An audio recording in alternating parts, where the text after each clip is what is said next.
Sagutin mo yan. Test ballot number 10, George.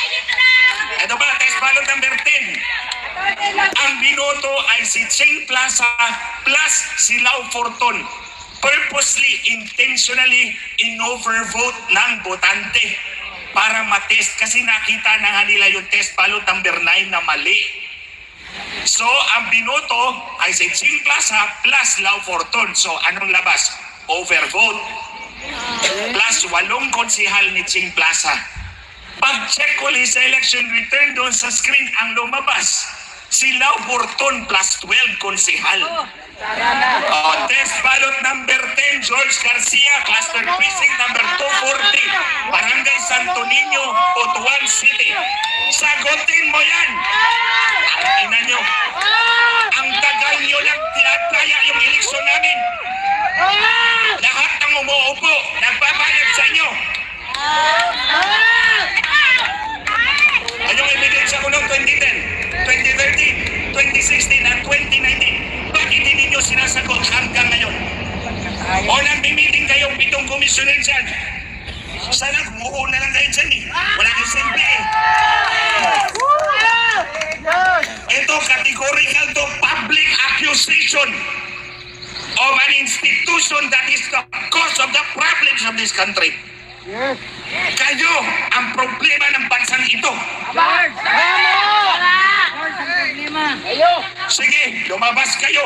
Pabulaanan nyo yung ebidensya ko. Nasa YouTube. 1 hour and 47 minutes. Nandun lahat yung ebidensya ng kaya nyo.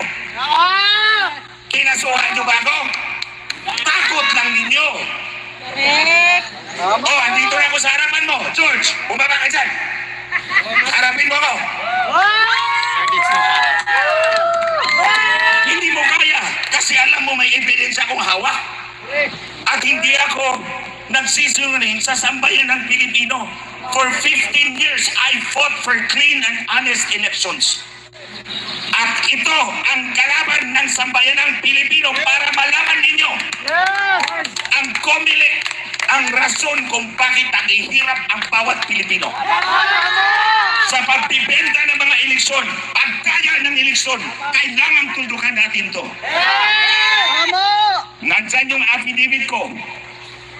Malinaw ang sinabi ko. Nakipag-usap si Lisa Marcos sa may-ari ng Smartmatic para dayain yung eleksyon noong 2022.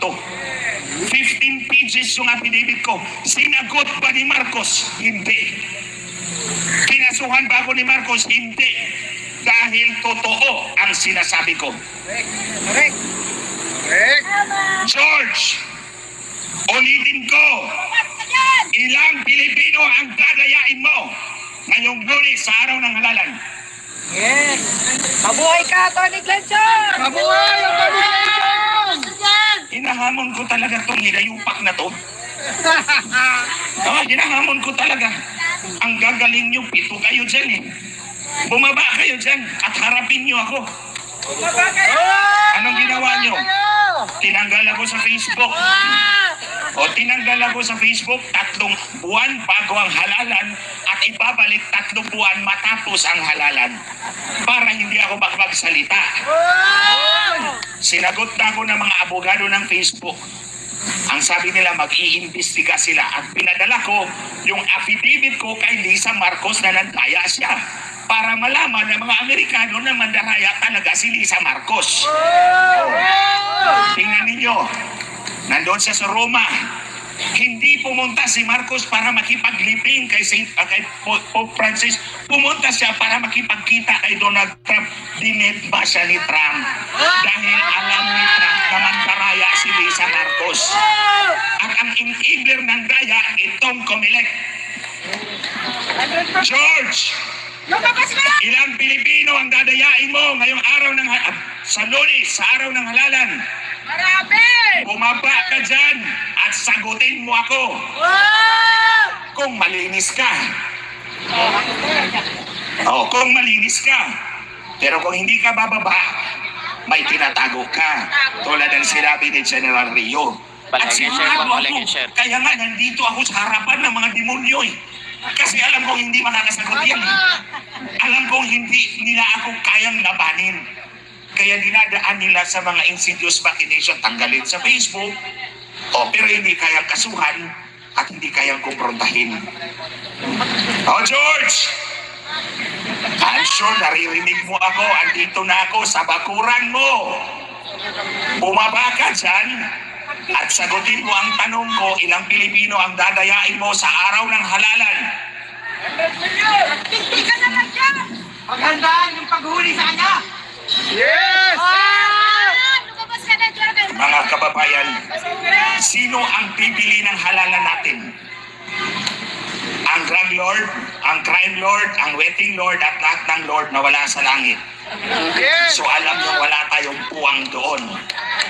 Kailangan magkaisa tayo at labanan itong automated, syndicated cheating ng COMELEC. For our friends there who speak English, we are here. We're protesting because they have been cheating our elections. And that's why I'm here in front of the COMELEC, the Commission on Elections, fighting for the future of my country. And I am challenging them to come down and disprove the evidence of massive election cheating in 2010, 2013, 2016, 2019, and 2022 general elections. And they're going to cheat again our elections this coming Monday. That's why I'm telling them how many Filipinos are you going to cheat on Monday, on election day. We will not stop fighting for the future of our country because this is the only country we have. It is our future. Bahala na silang pipitayan ng taong bayan. George, bumaba ka dyan. Naantay kita. Bumaba ka dyan, George. Ikaw talaga yung enabler ni Lisa Marcos. Kaya nga hindi ako tumakbo eh. Kasi alam ko si Lisa Marcos ang magbibilang ng boto. Through George Garcia. Kaya yan, George, sagutin mo yung cluster precinct number 240, Barangay Santo Niño, Butuan City. Sagutin niyo yan. Kasi hindi ako titigil sa pagdakdak at pag-expose sa inyo, sa inyong dayaan. Ulitin ko, George, sa Lunes, ilang Pilipino ang dadayain mo ang kanilang kinabukasan, ang kanilang boto. Bumaba ka dyan at kasuhan mo ako para doon tayo sa korte magsuntukan. At kung gusto mo ng physical na suntukan, hindi kita atrasan. Itong mga sinasabi ni General Rio, totoo yan. Lumabang ka ng patas! Lahat ng sinabi ni General Rio, yung sinabi niyang isang IP address lang, nandoon na yan noong pang 2010.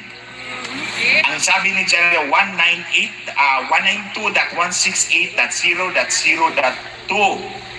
Noong 2010, it is 127.0.0.1. So kaya, naniniwala ako na tama yung sinasabi ni General Rio. And we are here for a purpose. Sana marami tayo. Kasi hindi naman magtitinag yan eh. Hindi matatakot yan kung ganito lang tayo. Pero kung dadami tayo, matatakot din yan. Lahat ng may puso, may kaba. So huwag nyo kaming takutin dahil kayo, kaya nyo rin matakot. Diba? So ito ngayon, sigurado na tayong dadayain ni George Garcia at ang komisyon o eleksyon. Nag-guess ninyo? Yes! Hindi commission on elections yan. Komisyon o eleksyon. Kung magbayad ka ng komisyon, papanalo kita. Kung ayaw mong magbayad, mag-eleksyon tayo. Kaya komisyon o eleksyon, pumili ka. Yan. So mga kababayan, hindi naman tayo totally na walang solusyon. Meron tayong solusyon. Ito yung solusyon ni Jay.